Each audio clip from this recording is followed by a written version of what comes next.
So about a month ago, I was having an issue at Daytona where my bike started stuttering real bad in the last 2 days of racing, so much so that I ended up pulling off in the last 2 races and basically couldn't race.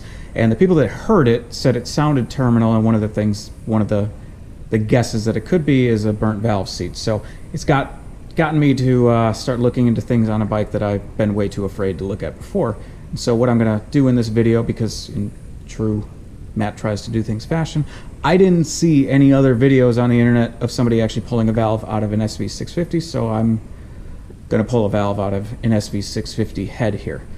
So ultimately this is actually going to turn out to be something that got into my fueling system, because I'm not seeing anything wrong with my heads, but I don't know, it is what it is. And I've gotten to learn that this tool here, this Motion Pro, whatever the valve extractor tool is, this thing's awesome. It's one of my favorite purchases I've ever had. I'd heard stories about how hard it can be to pull valves out of engines, and this thing makes it really, really easy. It's not wonky at all. A couple other tools that I'll use. I will use a little needle nose to put the valve keepers back in, long needle nose to put a new valve oil seal back in, a pick to get the spring seat out, magnet to pull the bucket and the shim out, and then a extension with an 8mm on it to put a new oil seal in. These are the parts that I'm going to be pulling out. I've got the shim and the bucket. I got 2 keepers. I've got 2 springs. One's going to fit inside of the other one, and you want the tighter one coils towards the cylinder head. I have a spring retainer, the valve itself, and then a spring seat. This is the head I'm going to be working on. This is a junk head that I got from a spare engine somebody gave me, so this one I don't care if I use and abuse it. This has been my practice. This is where I learned how to drive in new freeze plugs, and you'll see I've actually pulled some of the stuff off here already. Those are my real ones. I finally got the courage to actually look at those things, so I'm not seeing anything terribly wrong. One thing I do want to mention, because I've been doing a ton of research about this, and something that I screwed up a little bit. Luckily I did it on the practice head. These valves themselves, so this is an intake right here. These are coated in a stellite coating to get them real hard. It is a thin coating on the outside of them, and there's 2 spots where it's really important. Right there, where it's going to make contact with the, where it's going to be pushed on to push the valves, and then the face of the valve itself. Now this one I've actually lapped, and that is a mistake. You don't want to lap these valves. That's something I learned after I lapped that one as a practice run. This is a real one, and you do not want to take the coating off the face of the valve. You can lap the seats here, but you don't want to lap the seats of the valve itself. That's something I really would have screwed myself on, because there's a section in the manual about lapping valves. Had I not done some research after that. So let's go ahead and get one of these valves. I know there's going to be no good way to shoot this, but I am going to try. I'm going to remove this valve here. Now this is a rear, so this is a rear right exhaust. And when I pull these things out, I want to make sure that I put them all back together, because I want to match that valve back up with this specific valve seat, because they've worn together. So I'm going to put my magnet on there. I'm going to pull the bucket. Maybe I get the shim. I didn't get the shim with it, so the shim is still sitting inside of there. There's the shim, so I got those 2 things out. Next, I have the retainer, 2 keepers, and then there's a couple springs that are going to come out, and that's what I need my fancy Motion Pro tool for. So I'm going to bring this over. I'm going to be very careful. Where did that come from? I'm going to be very careful not to gouge the surface where the valve gasket is going to end up sitting. I'm going to put the opposite end of this tool on the valve face, and I'm going to bring this thing in, I think about a 1/2 inch away from it. The manual does warn to not condense these springs too much. Let's see if I can get you a better view. To condense these springs too much for fear of fatiguing them, but it makes it much easier to get the keepers out the closer you get. So now I'm ready. I've got the 24mm adapter on mine. I'm going to push it in. This tool locks, so you don't have to hold it the whole time. And so when I bring it up here, I should be able to grab my magnet and grab those 2 keepers out. I'm going to fish through. I know you can't see shit, but I'm going to show you the keepers. Alright, I just grabbed the 2 keepers. So there's nothing holding that retainer and the springs in, so I'll set this back down. bring this over, unscrew this so I can get it back over the head, lay it down. Okay, now we've got a retainer up top, the outer spring there, and then the inner spring, which should have the, if my understanding of the manual is correct, the tighter wand coils should be towards the cylinder head, which would be the bottom in this direction. Now there's nothing holding the valve in itself, so the valve stem is right there. So if I lay it on its side and I push here, there's my valve. It says twisted as it comes out. I've done it about 100 times now, so that is what it is. Okay, there's only two things left in there. There is an oil seal, which I believe, at least my climber manual, says to go in there with a pick and try to pull that thing out. I have decided I do not like that because it's real easy to miss with the pick. And now I don't care about this head, so miss, and all of a sudden I just made a scrape across there where the bucket's running across. I've preferred using a long needle nose to try to pull this oil seal off. Just move it around and spin it.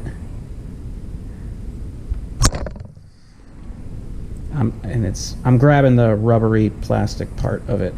So there's the oil seal. Now there's only one thing left in, well, there's two things left in there.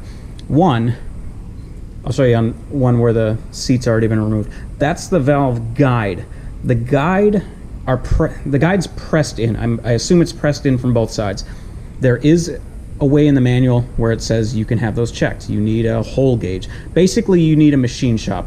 Those will show if you're burning a ridiculously excessive amount of oil. It could be because the valve guides are worn. It sounds like that doesn't really happen until you get to like 60,000 miles or more. So I'm not worried about those. I'm not looking for perfection. I'm just trying to figure out how this thing works, and I just want it to work. I just need to get the valve seat out, or the spring seat out, and the only way I've been able to figure out how to do this is to use my pick, hold this thing basically upside down, try to bounce it off my chest onto the cookie sheet, and then I get it out. So that's what I'm going to do. All right, so I'm going in with the 35-degree pick. There. I caught it. It's right here. Didn't come out that easy the first couple of times. There we go. So there we go. We pulled a bucket, pulled a shim, we pulled two keepers. There's one, there's two. We pulled a valve, we pulled two springs. These have a spec. It's pretty easy to measure those with a caliper. We pulled a retainer, an oil seal, and a spring seat. That was all of it. So I'd mentioned the thing about lapping the valves earlier. These seats on here, these have plenty of material. I probably misspoke earlier, mixing up valve face versus valve seat. These seats have plenty of material to be lapped several times. The issue is these valves themselves do not have a thick coating. That coating, that stellite coating, basically gives them the longevity. If you use something like this lapping tool with the lapping compound, you'll take that coating off of the valve face. However, you can relap the valve seats. So if you have a sacrificial valve with a good face on it, which is why I've been pulling apart this junk head so I can get one of those. Well, that's not the actual reason. It's the reason now. It's not why I started. I will use my good exhaust valve to actually relap the seats on my real one. I will not relap the actual valves themselves. So you can probably, I don't know if you'll be able to see, you can see how much better the coating looks like on my valve that I didn't lap. That's what you actually want. That's what I want my seats to end up looking like. So let's put it back together. Okay, so to put it back together, I'm gonna take my spring seat, I'm gonna get it over the valve guide there. Okay, now that's fallen in a little bit. I just want to push it all the way down with my pick. And then the next thing, I'm going to take my oil seal, and this is why I had an 8mm socket on an extension. I'm going to get it started. I'm just going to push it down there a little bit with the needle nose, just to get it started, and then I'm going to fully seat it with this 8mm just push it on. So now my oil seal is on there. The valve needs to come through the other side.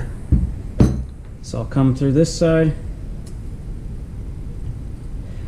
I should have put some moly grease on it. That's what the manual calls for. I don't really care because it's a junk head. So there should have been moly grease on there. Now I've got the valve through it. Next, I'm going to put my small spring and my large spring. With the small spring, I just put the valve to the wrong side.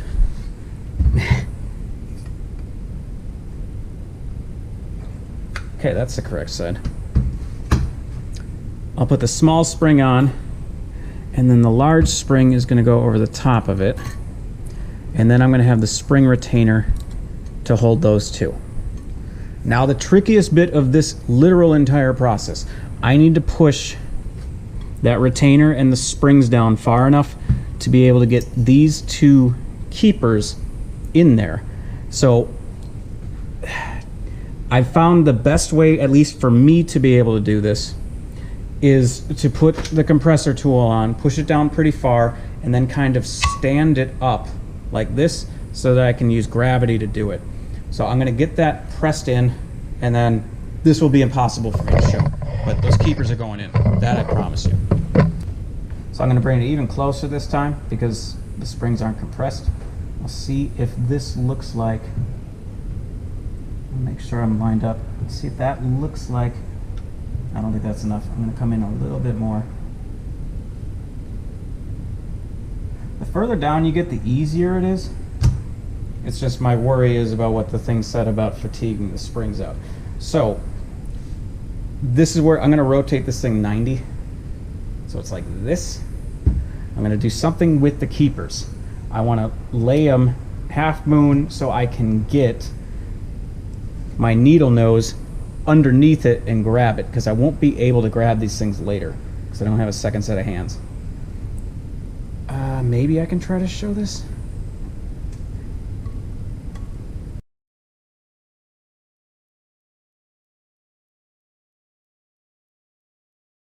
I'm going to spin that one around to the other side a bit. Problem is the keepers themselves have gotten magnetized. That's not what I wanted. Alright, both of them are in there. Gonna let this come out a bit. Should grab both. That was a mistake. Alright, just grabbed them.